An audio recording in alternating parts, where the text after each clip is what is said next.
Now, just because a lot of you are going to be asking, what about multiply mode? What about screen mode? Hey, those are cool. Let's talk about them. Let's hit the plus sign.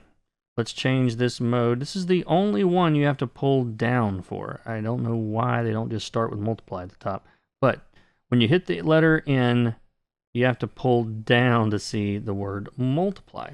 Now, multiply is different from hard light. Multiply is going to always darken, no matter what color you choose. So on this multiply layer, and let me label these just for the sake of you guys having some clarity. Hard light, normal, multiply. Now, multiply is often used for shadows. Yes, someone probably said it. So how do we choose our shadow colors? It's a huge mystery. No one's ever been able to figure it out. No, I'm kidding. It's very, very easy. You're going to be surprised. So, multiply mode. Again, no matter what color I choose, it's going to darken. So even this really bright yellow is going to be a dark yellow. If I choose a blue, no matter how bright I get, even a deep purple, it's going to be darkening a little bit. That's what multiply mode does. So always remember that. A very common mistake with multiply mode is to think, well, I'm doing shadows, I need a dark color. Here's the problem. Dark colors in multiply mode get really, really dark very, very quickly, okay? And often too dark for what we're doing in comics. Because you start getting into this little sea of dark black down here. This is no man's land. Don't choose colors down here. They won't print very well, and they'll look way too close to the inks in value and will be hidden. And will hide the inks possibly. So, I've seen the advice, oh, you just pick purple. Purple is safe. You can always pick purple and it always looks okay. Well, maybe. The reason purple looks okay is because it's not a strong choice. It's not really cool and it's not really warm. So it's a very safe, middle of the road option that you will see a lot of, there are entire books that will, be done and all of their shadows will be one big color like this. And I'm just scribbling this on here to show you what it looks like. It doesn't look bad. It doesn't look bad at all. That's kind of the thing. It just doesn't look bad. And this is sort of the go-to color for really rich skin tones because skin tones are orange. Its complement is purple. That's why that works. So again, there's nothing wrong with using this. It looks awesome. But this is not what the lighting would look like in this room, and I'm going for kind of a realistic look here. So instead of repainting all of my ugly shadows real quick, I'm just going to go to the hue brightness adjustment slider. And the first thing I'm going to do is I'm going to lighten them a little bit because they're just too dark. And again, it's a great color. It always looks good. What happens if we strip all the color out and we just go to basically grays? Okay, if you look at this by itself now, it's just gray. Okay, or this is the equivalent of painting with black. It doesn't look bad. Okay, it gives us sort of a rich brown color. But I also think it doesn't really seem to look right either in this environment because this environment is very cool. Couldn't really see it without zooming out, but it's a cool environment. So what difference does that make? Well, let's think about this for a second. Your shadows.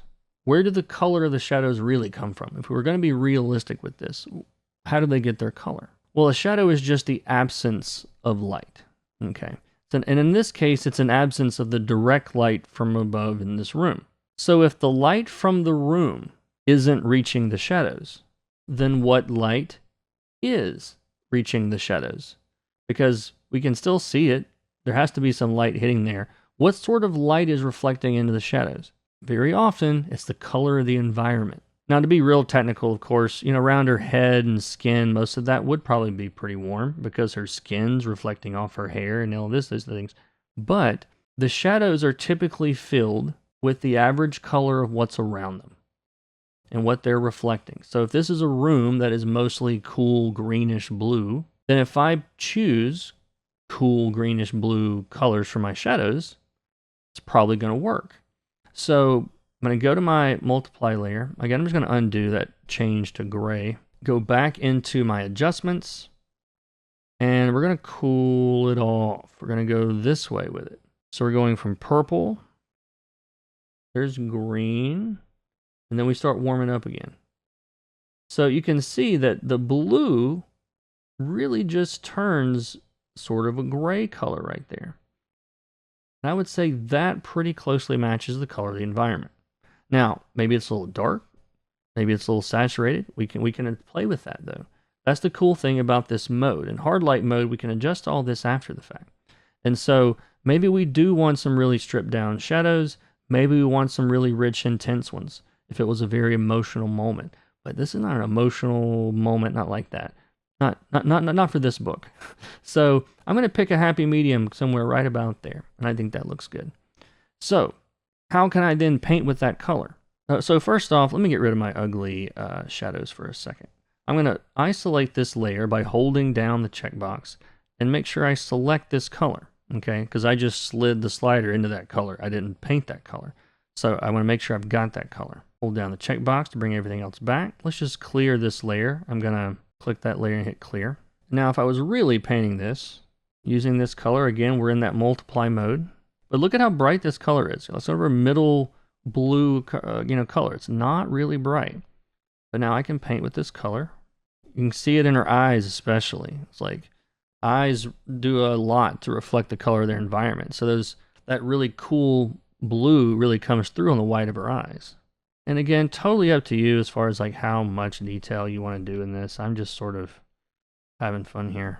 And I'm not even really staying in the lines very well. I'll switch to my eraser. We'll clean that up. Again, you can see like on her teeth especially, that blue coming through. I like that better than my original. But it's a different vibe, a little more realistic. So I can keep that same shadow color for her jacket. Let's do a selection this time. Select her jacket. Switch to my brush. And start painting this in. And that is pretty close to what I used the first time around. Not exactly. I did a little green reflected light in here. We haven't got to that part yet. I'm just kind of following these wrinkles. Rebecca Isaacs is my favorite artist to work with because all of her stuff just works. So you can see now why we spend that extra time on the flats. Think about if I had to worry about all of those selections every time.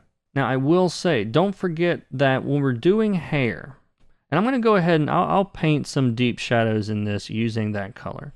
And it's kind of too dark. But the point I wanted to make was, remember that after the fact, you can change these shadow colors. And different materials are going to reflect shadows colors differently. You know, the hair is going to reflect a little bit richer color than, say, her jacket would, just because of the texture of it.